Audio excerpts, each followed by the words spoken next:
The death of legendary actor Gene Hackman. Newly released body camera video showing New Mexico sheriff's deputies arriving on the scene and discovering the bodies of the Oscar winner and his wife. The mysterious deaths of legendary actor Gene Hackman and his wife took a shocking turn when FBI investigators uncovered a secret tunnel beneath their $4 million New Mexico mansion.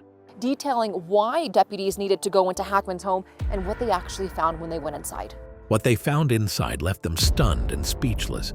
Was it tied to their deaths, or did it hide something far more sinister? What could have possibly turned their faces pale?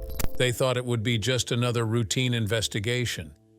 But when the FBI stormed the secluded estate of legendary actor Gene Hackman, what they found underground left even the most seasoned agents in shock.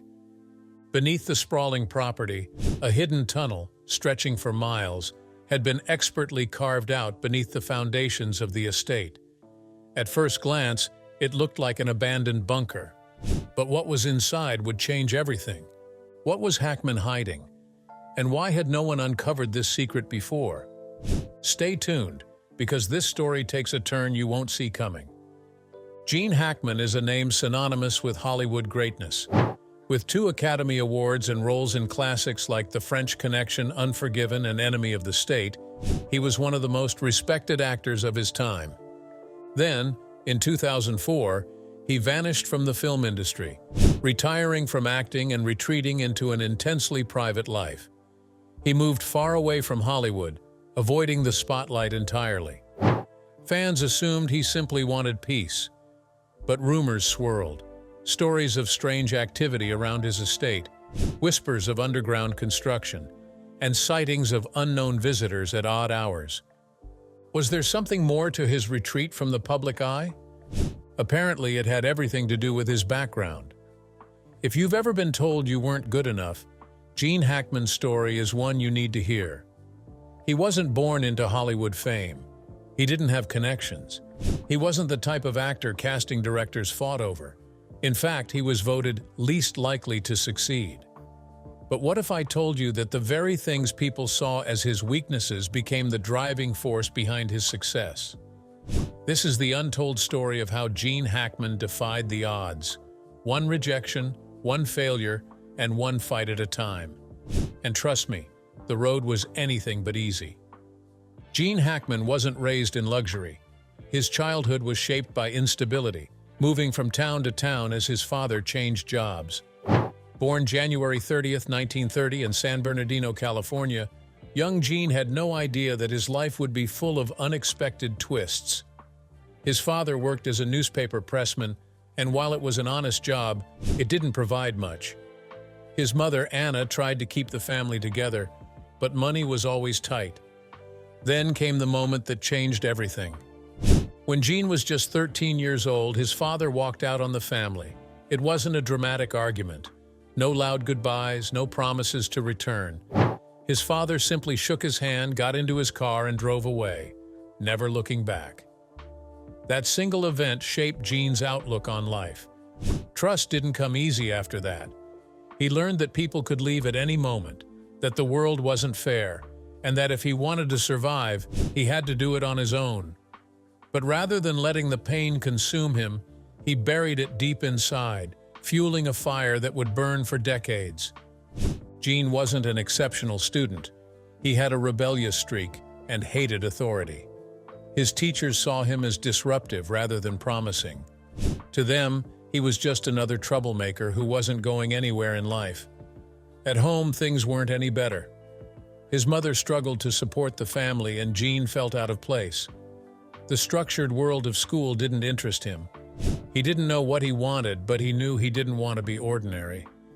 Then, at 16 years old, he made a drastic decision, one that would change everything. He dropped out of high school and faked his age to enlist in the U.S. Marine Corps. Why? Because he was searching for something bigger than himself. The Marine Corps wasn't a place for dreamers. It was a brutal, disciplined, and unforgiving world. And for someone like Gene, who had spent his life questioning authority, it was a rude awakening. He became a radio operator stationed in China, Japan, and Hawaii.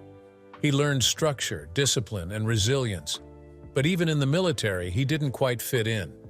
Gene often found himself clashing with his superiors, questioning rules, and pushing boundaries. His rebellious nature hadn't disappeared. It had just been buried under military uniforms and strict regulations. But something unexpected happened during those years. During long nights on duty, while other soldiers played cards or drank, Gene found himself daydreaming about something strange for a Marine: acting. It was an odd dream for someone who had never been in a play, never taken a drama class, and never even seen the inside of a film set. But the dream was there, buried deep in his mind, waiting for the right moment to surface. After 3 years, Gene was honorably discharged from the Marines in 1951. Now, he faced a problem. What next? With no high school diploma and no clear career path, he bounced between odd jobs, working in factories, doing radio work, and even enrolling in journalism school at the University of Illinois. But nothing felt right. There was only one thing that kept calling to him: acting. And so, with no experience, no connections, and no money, he did something that most people would have called insane. He packed his bags and moved to New York City, determined to become an actor. Hollywood isn't kind to outsiders, and Gene learned that the hard way. When he arrived in New York, he was already at a disadvantage. He was older than most aspiring actors. He didn't have the traditional leading man looks, and he had zero formal training. He enrolled at the Pasadena Playhouse, a respected acting school in California, but things didn't go as planned. Instead of encouragement, he faced brutal criticism. His teachers didn't believe in him. His classmates made fun of his rugged appearance. He was even voted least likely to succeed by his peers. Think about that for a second. The man who would go on to win 2 Academy Awards was once told he had no future in acting. Most people would have given up right then and there. But not Gene. He had already been abandoned once in his life. He had already faced rejection. He had nothing to lose, so he made a promise to himself. He would prove them all wrong. The next decade was filled with failure after failure. He worked dead-end jobs just to pay rent, auditioned for roles, and was rejected over and over. Casting directors told him he didn't have the right face for Hollywood. But one thing kept him going: his friendship with 2 other struggling actors, Dustin Hoffman and Robert Duvall. At the time, they were nobodies, just 3 broke dreamers living in tiny apartments, taking whatever roles they could find. They leaned on each other, pushing each other to keep going, even when it seemed hopeless. Little did they know, their big break was just around the corner. Gene eventually secured a minor role in the 1964 movie Lilith after years of hardship. It was something, even though it wasn't much. Everything then changed in 1967. He landed the role of Clyde's brother, Buck Barrow, played by Warren Beatty, in Bonnie and Clyde. The movie was a huge success and received several nominations for Academy Awards. All of a sudden, Gene Hackman was a burgeoning star rather than just another struggling actor. Then came the part that would permanently alter his life. Gene was cast in The French Connection in 1971 as Popeye Doyle. The texture was rough.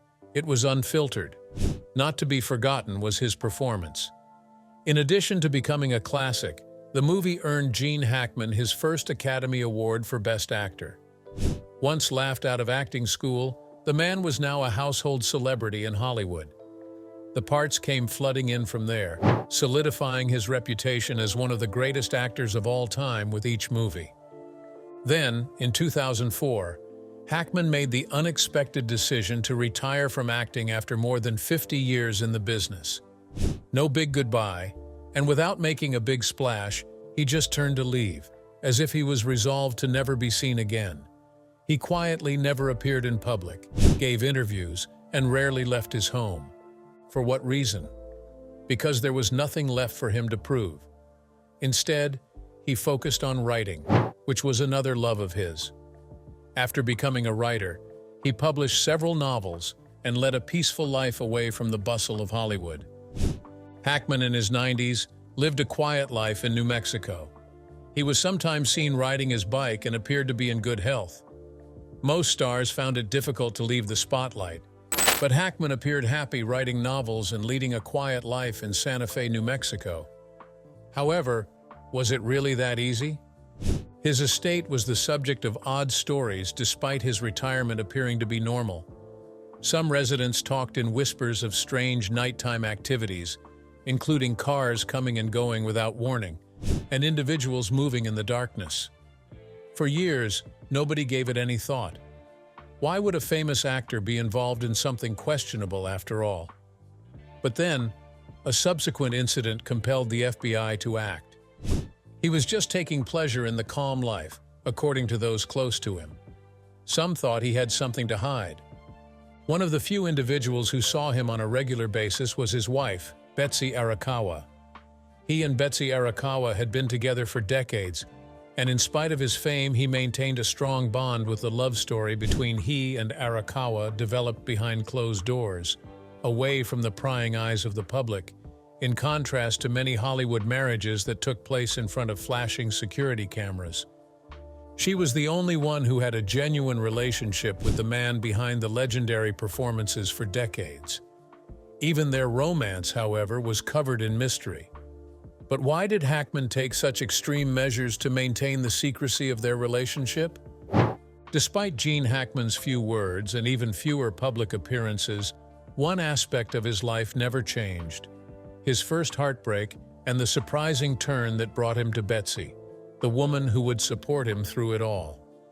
Before his Hollywood aspirations took off, Hackman fell in love with a young woman named Faye Maltese, whom he married long before he met Betsy.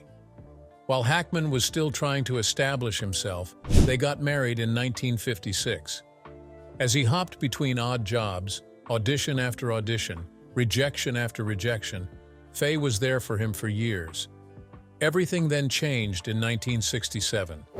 Hackman became a household name quickly due to his breakthrough performance in Bonnie and Clyde. More movies, more interviews, more red carpet appearances. Hollywood wanted more of him. And as his fame soared, his marriage started to fall apart. When he was a nobody, Faye was by his side.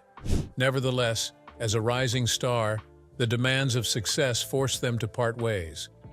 Their marriage ended in 1986 after 30 years. Although Hackman didn't talk about it much, some who knew him say it left a lasting scar that made him reluctant to let anyone inside his heart again. Then he met Betsy. Hackman hadn't come across Betsy Arakawa before. She was a businesswoman and a gifted pianist who was uninterested in Hollywood stardom. And maybe Hackman fell in love with her for precisely that reason. When they first met, Hackman was still married to Faye in the early 1980s. However, he and Betsy's bond deepened following his divorce. In contrast to his first marriage, Hackman refused to allow his public profile to get in the way of their 1991 marriage. No lavish wedding in Hollywood, no candid talks about their romance, and no public appearances together. Together, they led a peaceful life away from the bustle of Hollywood. Additionally, it was Betsy who persuaded Hackman to relocate to Santa Fe, New Mexico, where they might actually fade into obscurity once he retired from performing in 2004. But was Hackman's isolation really a means of preserving their romance? Or was his choice to leave public life motivated by something darker? Since Hackman's actions got increasingly covert over the years, it's possible that even Betsy, the person he trusted the most, was unaware of all the secrets he was harboring. At the end of 2023, a shift occurred. In an apparent display of paranoia, Hackman reportedly forbade maintenance personnel from approaching specific parts of his property. He avoided long-standing friends and even neighbors as if he was nervous. Tragic events then occurred a few weeks later. News of Gene Hackman's death at age 95 surfaced in February 2025. He died of heart disease according to reports, which was not surprising for a guy of his age. However, what followed was even more disturbing. Hackman's wife, Betsy Arakawa, was discovered dead in their house a few days after Hackman passed away. She had a medical emergency, according to the official account, but there were rumors that something wasn't right. Why did she die so quickly after Hackman? What prevented either of them from having a public memorial? And why, in the months before his death, had Hackman been behaving so oddly? Then came an even more devastating revelation.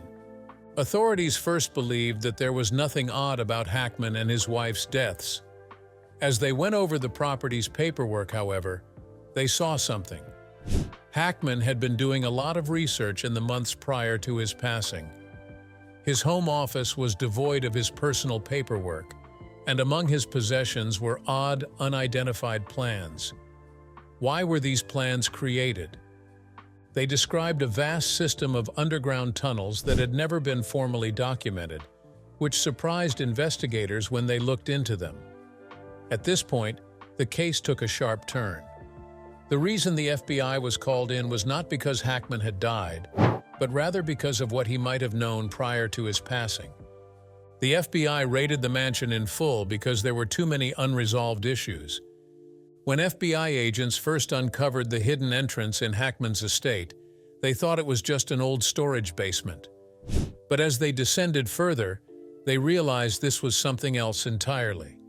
The tunnel was massive, far too large to be a personal hideout. It stretched hundreds of feet underground, its walls reinforced with thick concrete and steel beams. This wasn't something Hackman had built himself. It had been there for decades, but why? Then they found the steel door, old, rusted, and locked from the inside. Agents worked quickly to force it open. And when it finally creaked open, what they saw left them speechless. Beyond the door lay a massive underground chamber, filled with abandoned equipment, strange documents, and something even more disturbing. Walls covered in cryptic notes and symbols, written in a language that some believed to be old military code. Stacks of classified documents, some dating back to the 1940s, stamped with government insignias. Large storage containers, sealed shut, their contents unknown. The deeper they went, the worse it got. At the center of the chamber was a large metallic structure, resembling some kind of containment unit. It was old, covered in dust, but its design was advanced, far beyond what should have existed when this tunnel was first constructed. There were records indicating that something, or someone, had been kept there. One document found tucked away in a corner contained a single warning: do not open under any circumstances. As the FBI analyzed the documents, a terrifying theory emerged. The record suggested that Hackman's mansion had been built over an abandoned Cold War-era facility, one that was never meant to be discovered. The project, reportedly shut down in the 1950s, was linked to classified experiments conducted by the U.S. government. Some believed it was related to nuclear research, while others whispered about biological testing gone wrong. Had Hackman stumbled upon this secret before his death? And more disturbingly, had someone silenced him to keep it buried? As FBI agents examined the sealed storage containers, they knew they had reached the heart of the mystery. But sources close to the case suggest that what they found was so shocking, beyond explanation, that it changed the entire direction of the investigation. Whatever it was, the government acted swiftly. Within hours, federal authorities sealed off the site, transporting the contents to an undisclosed location. Gene Hackman's rise to fame wasn't instant. It wasn't easy. And it definitely wasn't handed to him. He was rejected, mocked, and told he would never make it. But he never stopped believing in himself. And in the end, he proved everyone wrong. So the next time someone tells you you can't do something, just remember, neither could Gene Hackman until he did.